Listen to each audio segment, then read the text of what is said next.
Because somebody could say La ilaha illallah and be a Muslim, but they're not conscious of what that really means. And so especially in the Madani Quran, when we hear ayat about Iman, when we hear ayat about Tawheed, they're actually a reminder to the Muslims that they need to refresh their Iman.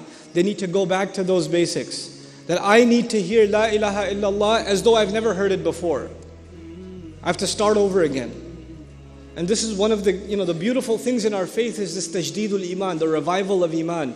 Because our faith is not just an intellectual thing. Everybody knows La ilaha illallah. Everybody here knows it. There's no one in this audience that doesn't know La ilaha illallah. But you know what? Our hearts and our minds are two different things. The heart needs to be reminded of La ilaha illallah so it's shaken by it. We don't feel La ilaha illallah sometimes. The ayat in Medina that remind us of Tawheed and remind us of Allah's attributes aren't just there to teach us, they're actually there to shake us up. Allah says, أَلَمْ يَأْنِ لِلَّذِينَ آمَنُوا أَن تَخْشَعَ قُلُوبُهُمْ لِذِكْرِ اللَّهِ. Isn't it yet time that the believers, their hearts should be full of fear from the remembrance of Allah? وَمَا نَزَلَ مِنَ الْحَقِّ. And because of whatever came down from the truth. And on the other hand, you have another kind of shirk creeping into what is supposed to be a believing community. And this hidden form of shirk, the Quran calls it nifaq, hypocrisy. And so just like the outside shirk has to be destroyed by what? La ilaha illallah. Just like that the inside shirk will be destroyed by La ilaha illallah. Allahu la ilaha illa huwa.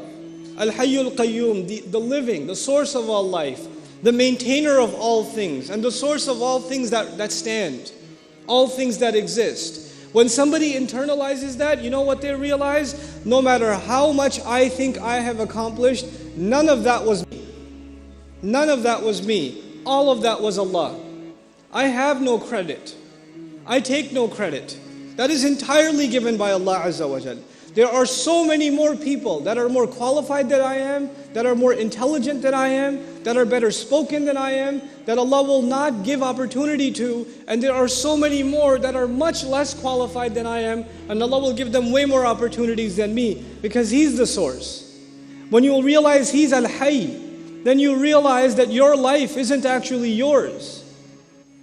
It's not yours. It's a gift given by Allah. Which means it can be taken at any moment because He's Al-Hayy. He's the eternally living.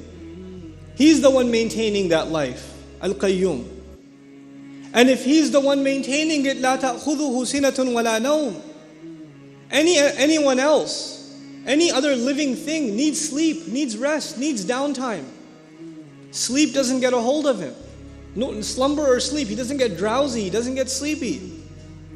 لَهُ مَا فِي السَّمَاوَاتِ وَمَا فِي الْأَرْضِ. This is, by the way, it comes up so much in the Quran, we don't even think about it. He keeps saying He owns everything in the skies and the earth.